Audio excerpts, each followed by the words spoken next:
இன்றைய ஆய்வு பல அறிவியல் உண்மையிலே கொடுக்குது.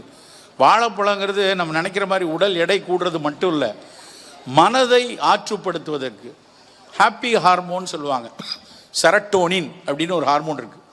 அந்த செரட்டோனின் ஹார்மோன் தான் மனதை மகிழ்ச்சியாக வைத்திருப்பதற்கான ஒரு நகைச்சுவையை கேட்கும் போதோ இல்லை மகிழ்வான ஒரு இடத்தை பார்க்கும்போது மனதில் ஆர்ப்பரித்து ஒரு மகிழ்ச்சி வரணும்னா அந்த செரட்டோனின் ஹார்மோன் நல்லா இருக்கணும். இந்த செரட்டோனினும் டோபமின் ரெண்டு விஷயந்தான் நம்ம பல்வேறு நம்மளுடைய இயக்கங்களை கட்டுப்படுத்தி கொண்டு போகுது. அந்த செரட்டோனினை ரெண்டு பழங்கள் தான் தொடர்ச்சியாக நம்ம உடலில் கொடுக்கக்கூடியது. ஒன்று வாழைப்பழம், இன்னொன்று மாதுளம்பழம். மாதுளையில் மனநோயாளிகளுக்கு, ஒரு டிப்ரெஷன் இருக்கிறவங்களுக்கு தொடர்ச்சியாக மாதுளை பழச்சாறு அந்த ஆன்டி டிப்ரெசண்ட்டாக எப்படி வேலை செய்யுது. செர்னேஸ் அப்படின்னு ஒரு மாத்திரை கொடுப்பாங்க.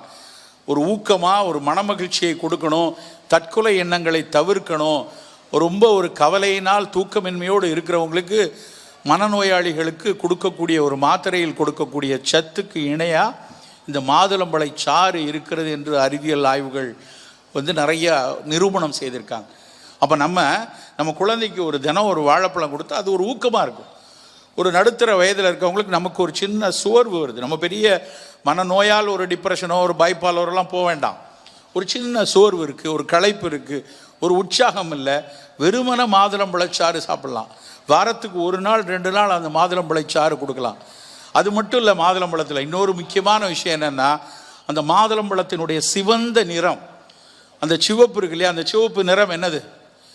இன்றைக்கி பாண்டிச்சேரியில் அரெஸ்ட் பண்ணியிருக்காங்க. FSSI ஒரு விஷயத்தை கண்டுபிடிக்கிறாங்க. அந்த பஞ்சு மிட்டாய் சிவப்பாக இருக்கு இல்லையா, அந்த பஞ்சு மிட்டாய் சிவப்பில் கலப்படம் மிகுந்த புற்றுநோயை கொடுக்கக்கூடிய ரசாயனங்களை தெளித்து சிவப்பு கலர் ஆகியிருக்காங்கன்னு பாண்டிச்சேரியில் பிடிச்சிருக்காங்க. அந்த சிவப்பு நிறத்தை செயற்கையாக ஒரு அலூரா ரெட் அப்படின்னு ஒரு கெமிக்கலை போட்டு சிவப்பாக்கி வித்துக்கிட்டு இருக்கான். நம்மெல்லாம் பஞ்சு மிட்டாய்னு சாப்பிட்றோம். அதில் கெமிக்கல் இருக்குன்னு கண்டுபிடிச்சி இப்போ பிடிச்சிருக்காங்க உணவு பாதுகாப்பாளர்.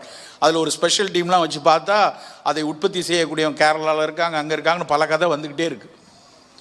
அப்படி ஒரு இருக்கக்கூடிய அந்த சிவப்பு நிறம் எங்கே புற்றுநோயை வர வைக்கக்கூடிய ரசாயன பஞ்சு மிட்டாய் சிவப்பு நிறம். அது மாதுளம்பழத்தில் இருக்கக்கூடிய சிவப்பு நிறத்துக்கு பேர் லைகோபீன்.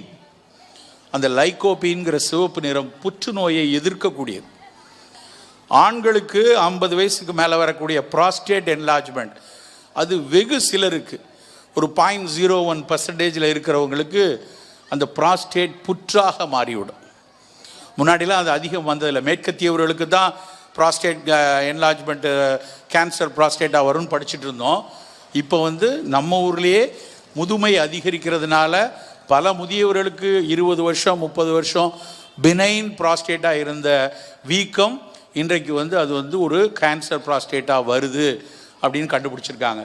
அந்த கேன்சர் ப்ராஸ்டேட்டை தடுக்கக்கூடிய ஆற்றல், பினைன் ப்ராஸ்டேட் கேன்சராக மாறாமல் தடுக்கக்கூடிய ஆற்றல் மாதுளம்பழத்தில் உள்ள சிவப்பு நிறம் கொடுக்கக்கூடிய லைகோபீனில் இருக்குது நண்பர்களே. அதை தாண்டி சிவப்பு கொய்யாப்பழத்தில் இருக்குது. எங்கெல்லாம் பழங்களில் சிவந்த நிறம் இருக்கிறதோ அங்கெல்லாம் அந்த லைகோபீன் இருக்குது. தக்காளி பழத்தினுடைய தொலி, மேலே இருக்கிற தொலி இருக்கு இல்லையா, அந்த ரசத்துக்கு போடும்போது நம்மெல்லாம் தக்காளி பழம் வெந்துருச்சுன்னா அந்த தொலியை தூக்கி தூர போட்டுறோம். தயவுசெய்து நம்ம போடாதீங்க. தொலியை 2 தொலியை சவைச்சு சாப்பிடுங்க. அந்த தொலியில் இருக்கக்கூடியது லைகோபீன் தான். சிவப்பு கொய்யாவில் இருக்கிறது லைகோபீன் தான். மாதுளையில் இருக்கக்கூடியது லைகோபீன் தான். நம் குழந்தைகளுக்கு இந்த பழங்களை நாம் கற்றுக் கொடுத்து கொண்டே இருக்கணும். மிகச்சிறந்த கனிகள் நம்ம வீட்டை சுற்றியே இருக்குது. ஆனால் நம்ம என்ன நினச்சிட்டு இருக்கோம்னா, கிவி வாங்கி சாப்பிடவா, அது நியூசிலாந்துலேருந்து வரணும், ஒரு பழம் 60 ரூபா அப்படின்னு வாங்கி அதை வாங்கி கிவி ஜூஸ் இருக்குது சார், லிச்சி ஜூஸ் இருக்குது சார்னு விற்கிறான். ஏன் நம்ம ஊரில் இல்லாத பழமா? நம்ம ஊரில் இருக்கிற பழங்களுக்குனுடைய தன்மை எவ்வளவு சிறப்பானது. நம்ம ஊர் எலுமிச்சம்பழமும் நம்ம ஊர் நெல்லிக்காயும் நம்ம ஊரில் இருக்கக்கூடிய வாழைப்பழத்துக்கு இணையானது ஒன்றும் இல்லை அதெல்லாம். ஆனால் நம்ம அவற்றை எல்லாம் பழக்காமல் நம்ம வீட்டு பிள்ளைங்க வெளிநாட்டு பழத்துக்குள்ளே போயிருக்கு.